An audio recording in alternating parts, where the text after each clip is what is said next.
Assalamualaikum warahmatullahi wabarakatuh. Saya Puji Nur Wahidah. Di sini saya akan menjelaskan materi tentang rumpun-rumpun model pembelajaran.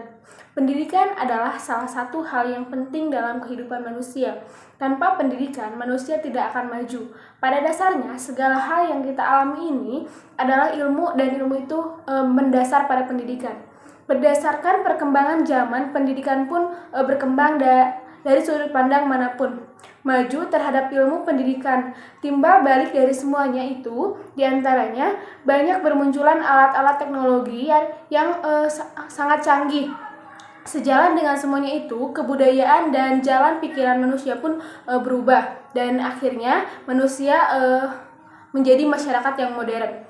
Salah satu ciri dari masyarakat modern adalah selalu ingin terjadi adanya perubahan yang lebih baik. Hal ini tentu saja menyangkut berbagai bidang, tidak terkecuali di bidang pendidikan. Komponen yang melekat pada pendidikan diantaranya adalah tujuan pendidikan, kurikulum, dan siswa. Proses pembelajaran, keberadaan guru sangatlah urgent, karena guru yang menentukan apakah tujuan pembelajaran akan tercapai atau tidak. Hasil studi menyebutkan bahwa meski adanya peningkatan mutu pendidikan yang cukup mengembirakan, namun pembelajaran dan pemahaman siswa di tingkat dasar termasuk madrasah ibtidaiyah pada beberapa materi pelajaran menunjukkan hasil yang kurang memuaskan. Pembelajaran di tingkat sekolah dasar ataupun madrasah cenderung textbooks oriented dan kurang terkait dengan kehidupan sehari-hari siswa. Pembelajaran konsep cenderung abstrak dan dengan metode ceramah, sehingga konsep-konsep akademik kurang bisa atau sulit dipahami. Sementara itu, kebanyakan guru dalam mengajar masih kurang memperhatikan kemampuan berpikir siswa, atau dengan kata lain, tidak melakukan pengajaran bermakna. Metode yang digunakan kurang bervariasi, dan sebagai akibat motivasi belajar siswa menjadi sulit ditumbuhkan, dan pola belajar cenderung menghafal dan mekanistis. Model pembelajaran adalah rencana atau pola yang dapat digunakan untuk membentuk kurikulum atau rencana pembelajaran jangka panjang, merancang bahan-bahan pembelajaran, dan membimbing pembelajaran di kelas atau yang lainnya. Model pembelajaran dapat dijadikan sebagai pola pilihan. Artinya, para guru boleh memilih model pembelajaran yang sesuai untuk efisiensi untuk mencapai tujuan pendidikannya. Menurut Jubaidi, model pembelajaran dapat diartikan pula sebagai pola yang digunakan untuk penyusunan kurikulum, mengatur materi, dan memberikan petunjuk bagi guru di kelas. Suprijono dalam Jubaidi mengatakan model pembelajaran adalah pola yang digunakan sebagai pedoman dalam merencanakan pembelajaran di kelas dan tutorial. Berdasarkan pengertian di atas, maka dapat disimpulkan bahwa model pembelajaran merupakan petunjuk bagi pendidik dalam merencanakan pembelajaran di kelas. Mulai dari mempersiapkan perangkat pembelajaran, media dan alat bantu, sampai alat evaluasi yang mengarah pada upaya pencapaian tujuan pembelajaran. Nah, selanjutnya yaitu ada rumpun model pembelajaran.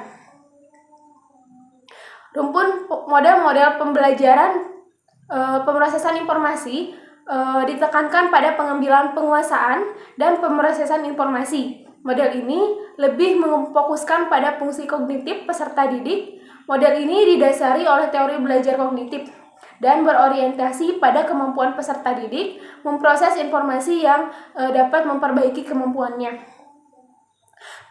Pemrosesan informasi merujuk pada cara mengumpulkan atau menerima stimuli dari lingkungan, mengorganisasi data, memecahkan masalah, menemukan konsep, dan menggunakan simbol verbal dan visual. Teori ini dipelopori oleh Robert Gaines pada tahun 1985. Asumsinya adalah pembelajaran merupakan faktor yang sangat penting dalam perkembangan merupakan hasil kumulatif dari pembelajaran. Dalam pembelajaran terjadi proses penerimaan informasi yang kemudian diolah sehingga menghasilkan output dalam bentuk hasil belajar. Nah, dalam pemrosesan informasi terjadi interaksi antara kondisi internal atau keadaan individu proses kognitif dan kondisi-kondisi eksternal atau rangsangan dari lingkungan. Interaksi antar keduanya akan menghasilkan hasil belajar. Pembelajaran merupakan keluaran dari pemrosesan informasi yang berupa kecakapan manusia atau human capitalities yang terdiri dari informasi verbal, kecakapan intelektual, strategi kognitif, sikap, dan kecakapan motorik. Nah, ada 9 langkah yang harus diperhatikan oleh guru di kelas dalam kaitannya dengan pembelajaran pemrosesan informasi.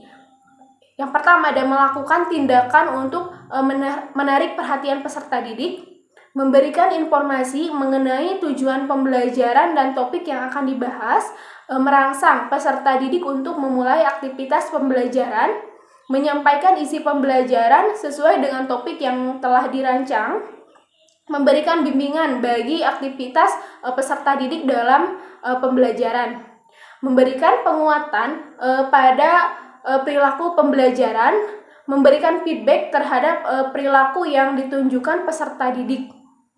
Nah, melaksanakan penilaian proses dan hasil dari belajar, memberikan kesempatan kepada peserta didik untuk bertanya dan menjawab berdasarkan pengalamannya. Nah, model proses informasi meliputi beberapa pendekatan atau strategi pembelajaran, diantaranya sebagai berikut. Yang pertama ada mengajar induktif, yaitu mengembangkan kemampuan berpikir dan membentuk teori. Latihan inquiry, yaitu mencari dan menemukan informasi yang memang diperlukan. Inquiry keilmuan, yaitu bertujuan untuk mengajarkan sistem penelitian dalam disiplin ilmu. Diharapkan dapat memperoleh pengalaman dalam domain disiplin ilmu yang lainnya. Lalu ada pembentukan konsep, yaitu bertujuan untuk mengembangkan kemampuan berpikir individu, mengembangkan konsep dan kemampuan analisis. Model pengembangan bertujuan untuk mengembangkan intelijensi umum, terutama berpikir logis, aspek sosial dan moral. Advanced Organizer, model yang bertujuan untuk mengembangkan kemampuan memproses informasi yang efisien untuk menyerap dan menghubungkan satuan ilmu pengetahuan secara bermakna. Lalu yang kedua ada rumpun model-model pribadi maupun individual. Model personal ini menekankan pada pengembangan konsep diri setiap individu. Hal ini meliputi pengembangan proses individu dan membangun serta mengorganisasikan diri sendiri. Model ini memfokuskan pada konsep diri yang kuat dan realistis untuk membantu membangun hubungan yang produktif dengan orang lain dan lingkungannya. Model ini bertitik tolak dari teori humanistik, yaitu berorientasi pada pengembangan individu.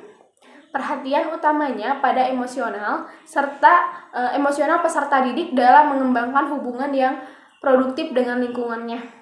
Model ini menjadikan pribadi peserta didik untuk mampu membentuk hubungan harmonis serta mampu memproses informasi secara efektif.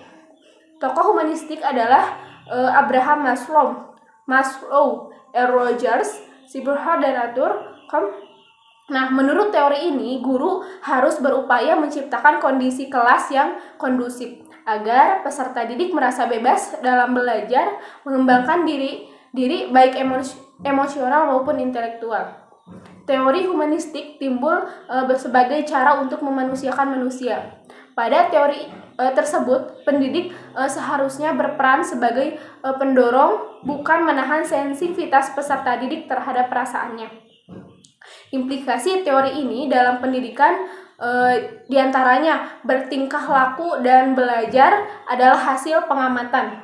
Tingkah laku yang ada dapat dilaksanakan mulai dari sekarang. Semua individu memiliki dorongan dasar terhadap aktualisasi dirinya. Sebagian besar tingkah laku individu adalah hasil dari konsepsinya sendiri. Nah, mengajar adalah bukan hal penting, tapi belajar bagi peserta didik adalah sangat penting. Mengajar adalah untuk membantu individu mengembangkan suatu hubungan yang produktif dengan lingkungannya dan memandang dirinya sebagai pribadi yang cakap. Model pembelajaran rumpun ini memberikan banyak perhatian pada kehidupan emosional. Fokus pembelajaran ditekankan untuk membantu individu dalam mengembangkan hubungannya individu dengan lingkungannya dan untuk melihat dirinya sendiri. Nah, model pembelajaran personal ini meliputi strategi pembelajaran, diantaranya pembelajaran non-direktif, yaitu bertujuan untuk membentuk kemampuan dan perkembangan pribadi atau kesadaran diri, pemahaman, dan konsep diri. Latihan kesadaran, yaitu bertujuan untuk meningkatkan kemampuan interpersonal atau kepada peserta didik. Lalu ada sinetik, yaitu untuk mengembangkan kreativitas pribadi dan memecahkan masalah secara kreatif. Lalu ada sistem konseptual, yaitu meningkatkan kompleksitas dasar pribadi yang luas. Nah, lalu ada rumpun model-model interaksi sosial. Model-model pembelajaran yang termasuk pada rumpun ini menekankan hubungan individu dengan masyarakat atau orang lain. Model ini memfokuskan pada proses negosiasi sosial. Model-model pembelajaran dalam kelompok ini memberikan prioritas pada peningkatan kemampuan individu untuk berhubungan dengan orang lain dalam upaya peningkatan proses demokratis dalam bermasyarakat secara produktif. Model interaksi sosial menekankan pada hubungan personal dan sosial kemasyarakatan di antara peserta didik. Model tersebut berfokus pada peningkatan kemampuan peserta didik untuk berhubungan dengan orang lain, bahkan terlibat dalam proses-proses yang demokratis dan bekerja secara produktif dalam masyarakat. Model ini didasari oleh teori belajar Gestalt. Model interaksi sosial menitik beratkan pada hubungan yang harmonis antara individu dengan masyarakat. Model interaksi sosial ini mencakup strategi pembelajaran. Salah satunya kerja kelompok, bertujuan untuk mengembangkan keterampilan berperan serta dalam proses bermasyarakat dengan cara mengembangkan hubungan interpersonal dan discovery skill dalam bidang akademik. Nah, pertemuan kelas bertujuan mengembangkan pemahaman mengenai diri sendiri dan rasa tanggung jawab baik terhadap diri sendiri maupun terhadap kelompok. Pemecahan masalah sosial atau inquiry sosial bertujuan untuk mengembangkan kemampuan memecahkan masalah-masalah sosial dengan cara berpikir secara logis. Nah, model laboratorium bertujuan untuk mengembangkan kesadaran pribadi dan keluasan dalam berkelompok. Bermain peran bertujuan untuk memberikan kesempatan kepada peserta didik menemukan nilai-nilai sosial dan pribadi melalui situasi tiruan. Simulasi sosial bertujuan untuk membantu peserta didik mengalami berbagai kenyataan sosial serta menguji reaksi mereka. Nah, lalu selanjutnya ada rumpun model-model perilaku. Model behavioral ini menekankan pada perubahan perilaku yang tampak dari peserta didik sehingga konsisten dengan konsep dirinya. Sebagai bagian dari teori stimulus respon, model ini menekankan bahwa tugas-tugas harus diberikan dalam suatu rangkaian yang kecil, berurutan, dan mengandung perilaku tertentu. Model ini bertitik tolak dari teori belajar behavioristik, yaitu di mana bertujuan mengembangkan sistem yang efisien untuk mengurutkan tugas-tugas belajar dan membentuk tingkah laku dengan cara memanipulasi penguatan atau reinforcement. Model ini lebih menekankan pada aspek perubahan perilaku psikologis dan perilaku yang tidak dapat diamati karakteristiknya. Nah, model ini adalah penjabaran tugas-tugas yang harus dipelajari oleh peserta didik lebih efisien dan berurutan. Dalam fase ini terdapat 4 model modifikasi tingkah laku, diantaranya fase mesin pengajaran, penggunaan media, pengajaran berprogram, operant conditioning, dan operant reinforcement. Nah, implementasi dari model modifikasi tingkah laku ini dalam meningkatkan ketelitian pengucapan pada anak. Nah, guru selalu perhatian terhadap tingkah laku belajar peserta didik. Modifikasi tingkah laku anak yang kemampuan belajarnya rendah dan reward sebagai reinforcement pendukung. Penerapan prinsip ini dalam pembelajaran klasikal. Nah, baik itu materi yang bisa saya sampaikan, dan mungkin kesimpulan dari materi yang saya sampaikan adalah berdasarkan uraian yang di atas dapat disimpulkan bahwa model adalah sesuatu yang menggambarkan adanya pola berpikir. Sebuah model biasanya menggambarkan keseluruhan konsep yang saling berkaitan. Nah, model pembelajaran merupakan petunjuk bagi peserta didik dalam merencanakan pembelajaran di kelas, mulai dari mempersiapkan perangkat pembelajaran, media, dan alat bantu, sampai alat evaluasi yang mengarah pada upaya pencapaian tujuan belajar. Dan ada 4 rumpun model pembelajaran. Yang pertama, rumpun model pembelajaran pemrosesan informasi. Yang kedua, rumpun model pembelajaran personal. Ketiga, rumpun model pembelajaran sosial. Dan yang terakhir adalah rumpun model pembelajaran perilaku. Nah, sekian ya materi tentang rumpun-rumpun model pembelajaran yang bisa saya sampaikan. Mohon maaf atas kesalahan kata atau apapun itu. Sekian, wassalamualaikum warahmatullahi wabarakatuh.